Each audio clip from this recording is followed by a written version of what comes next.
Saya Desi Salviani, Anda sedang menyaksikan News Update Warta Kota. Wakil Presiden ke-13 Ma'ruf Amin memberi peringatan bahwa kondisi Indonesia saat ini sedang tidak baik-baik saja. Dirinya meminta para Menteri Kabinet Indonesia Maju agar bekerja keras dan mengambil keputusan terbaik demi kepentingan rakyat. Hal itu disampaikan Ma'ruf usai menghadiri halal bihalal di Rumah Menteri Koordinator Bidang Pemberdayaan Masyarakat Caimin. Diketahui acara itu digelar di Kompleks Widya Chandra, Jakarta, Minggu 20 April malam.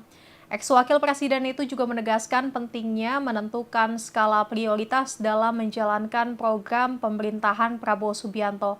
Menurutnya langkah tepat dan kerjasama yang solid diperlukan agar tantangan saat ini bisa diatasi bersama.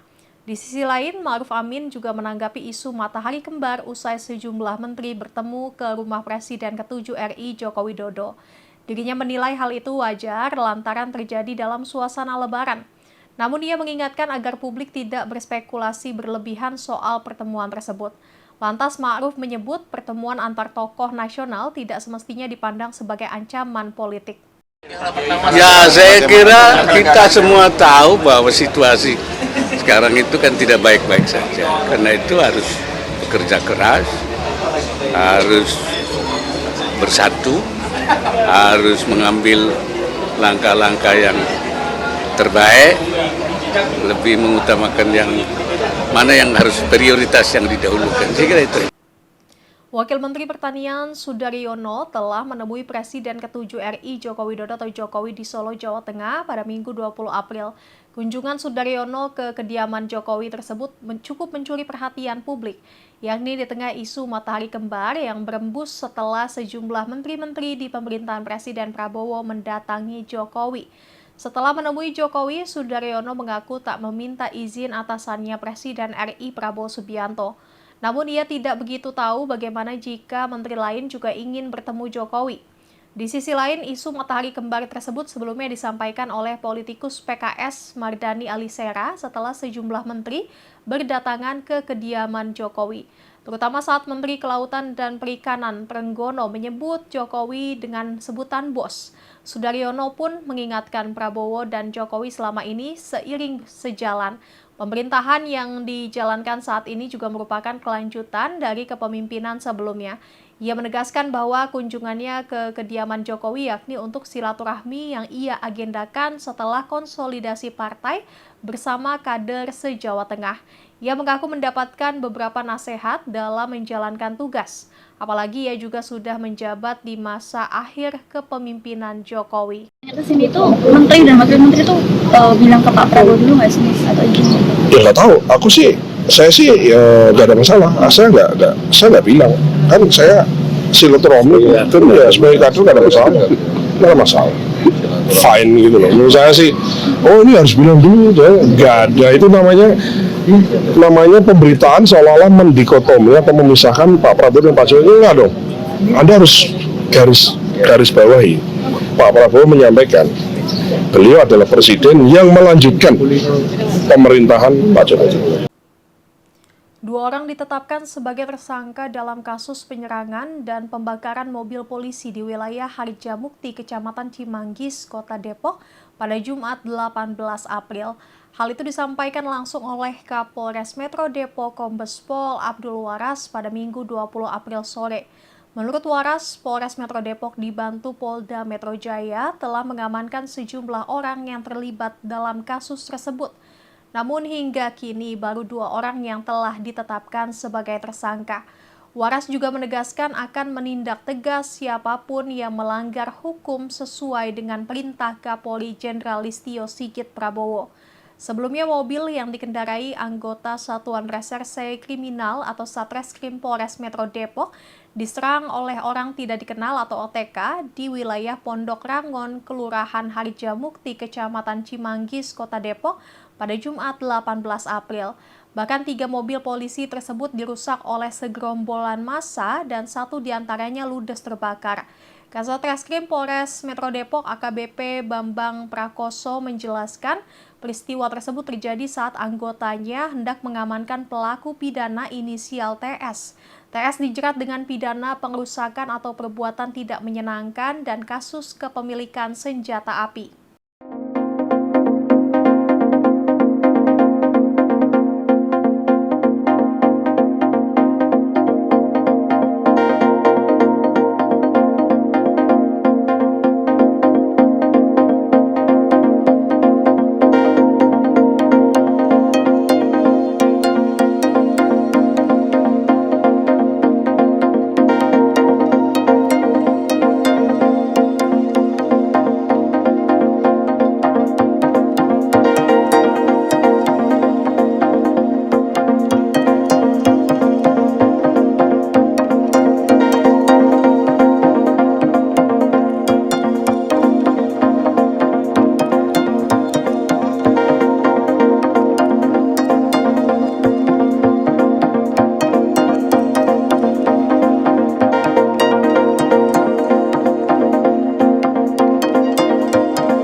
Dua oknum anggota TNI Angkatan Darat atau AD terlibat kasus pengeroyokan yang menyebabkan meninggalnya seorang warga sipil bernama Fahrul Abdillah berusia 29 tahun.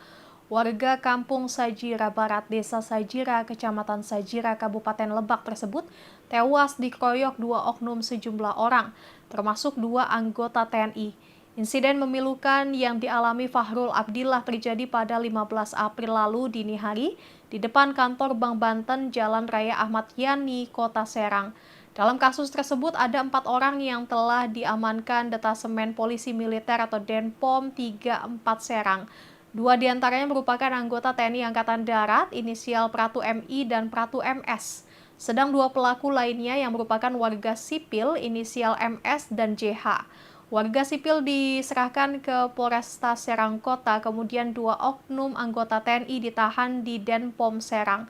Dan Rem 064 Maulana Yusuf, Kolonel Infanteri Andrian Susanto mengatakan ada 2 tempat kejadian perkara dalam aksi pengeroyokan tersebut. TKP pertama yang menyebabkan Fahrul Abdillah meninggal dunia, sedangkan TKP kedua di Kosan 27 Kecamatan Cipocok Jaya, Kota Serang. Hal itu disampaikan oleh Kolonel Infanteri Andrian di kantornya Senin 21 April. Menurutnya, kedua oknum anggota TNI AD bertugas di Denmakorem 064 Maulana Yusuf Serang. Ia menyampaikan permohonan maaf atas insiden yang melibatkan anggotanya dan merugikan masyarakat sipil.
Pemukim Israel bersenjata menyerbu dan menyerang desa-desa di tepi barat. Tak sebatas itu, mereka juga melontarkan ancaman kepada warga Palestina.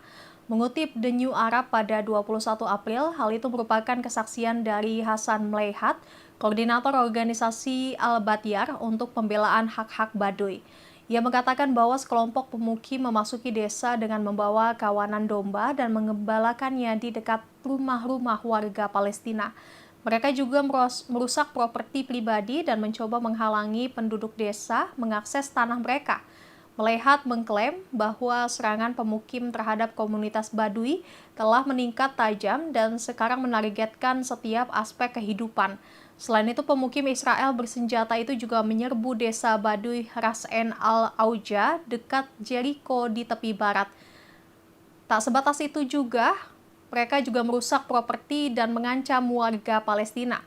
Serangan ke lokasi itu diklaimnya sebagai bagian dari gelombang agresi pemukim yang lebih luas di tepi barat, di mana mulai menargetkan lembah Yordan Utara, tempat para pemukim juga menjarah pompa air dan menghancurkan lahan pertanian di desa Palestina Kirbet Al-Deir.